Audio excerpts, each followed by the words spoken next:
የሲቪል ማህበረሰብ ድርጅቶች ከመንግስት ጋር ባላቸው የትብብርና አጋርነት አሰራር በዘላቂ ልማትና በአደጋ ምላሽ ዘርፍ እያደረጉት ያለው አስተዋጽኦ እውቅና የሚሰጠው ነው። በተለይም ትብብርና አጋርነትን መሰረት ያደረገው አዲሱ የሲቪል ማህበራት ድርጅቶችን የሚመለከተው አዋጅ ከወጣ በኋላ በተፈጠረው ምቹ ሁኔታ ድርጅቶቹ እያሳዩት ያለው የልማት ተሳትፎ የሚበረታታ ነው። በአማራ ክልል የሚንቀሳቀሱ የሲቪል ማህበረሰብ ድርጅቶች ዓመታዊ የጋራ ምክክር መድረክ ላይ የተገኙት ምክትል ርዕሰ መስተዳድር ዶክተር አብዱ ሁሴን ይህንኑ ያረጋግጣሉ። በሀገራችን ባሉ የሲቪል ማህበራት አደረጃጀት ህጎች የምንመራበት ዋናው ማዕቀፍ ክፍተትን የመሙላት የመንግስት አቅም በደከመ ቦታ መግባት የሚሉ መሰረታዊ ጽንሰ ሐሳቦችን ሳይሆን መንግስት በፈጠራቸው የልማት መደላድሎች መንግስት በዘረጋቸው እና በነደፋቸው የልማት እቅዶች ውስጥ ገብቶ የራስን አስተዋጽኦ ማድረግ የሚችል የትብብርና የአጋርነት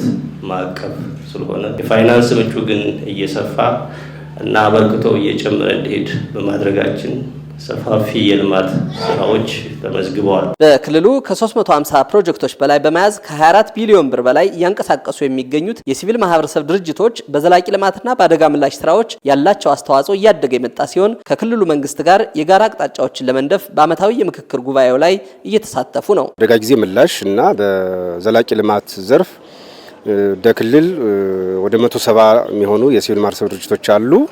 በዚህ ውስጥ ደግሞ 350 ያላነሱ ፕሮጀክቶች ይዘው ኦልሞስት ከ24.6 ቢሊዮን ብር በላይ የሚያንቀሳቅስ ሀብት ይዘው ክልላችንን በተለያዩ ማህበራዊና ኢኮኖሚያዊ ዙሪያ እየደገፉን ያሉን እንደ ክልል አመታዊ የምክክር መድረክ እና የጋራ የወደፊት አቅጣጫ የምንነድፍበት በተለይም ደግሞ ላደረጉት አስተዋጽኦ እና ላበረከቱት አጠቃላይ ማህበራዊና ኢኮኖሚያዊ ድጋፎቻቸው እውቅናና ሽልማት የምንሰጥበት የወደፊት አቅጣጫ የምንተልምበት ችግሮቻችንን በጋራ የምንካፈልበትና አቅጣጫ የምንለዋወጥበት ሆኖ ነው የሚገኘው። በውጭ ሀብት ላይ ጥገኛ የነበረው የሲቪል ማህበረሰብ ድርጅቶች አሰራር የሀገር ውስጥ ፋይናንስን በማመንጨትና የዜጎችን ተሳትፎ በማሳደግ ላይ እንዲመሰረት መደረጉ የሚበረታታ እንደሆነም በጉባኤው ላይ ተነስቷል። የሀገር ውስጥ ፋይናንስን ለማጠናከር እና ከህብረተሰቡ በማውጣት መልሶ ከራስ ለራስ የሆነ ፋይናንስ ለማጠናከር እስካሁን ከመጣንበት የተለየ የዚህ መድረክ ባህሪ ለየት ባለ መንገድ ሊገለጽበት የሚችል ነው ተብሎ ይወሰዳል።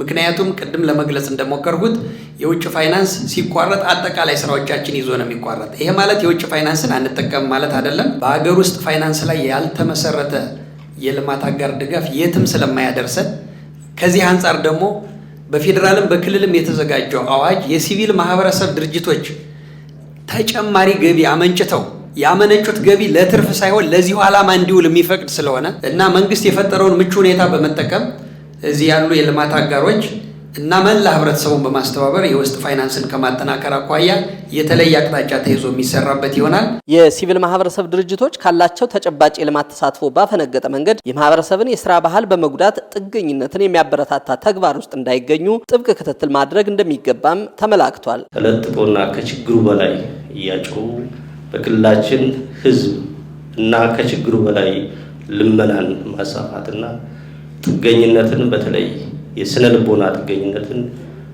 ላይ ሊጥሉ የሚችሉ አሰራሮች አሁንም እየታረሙ መሄድ ይኖርባቸዋል።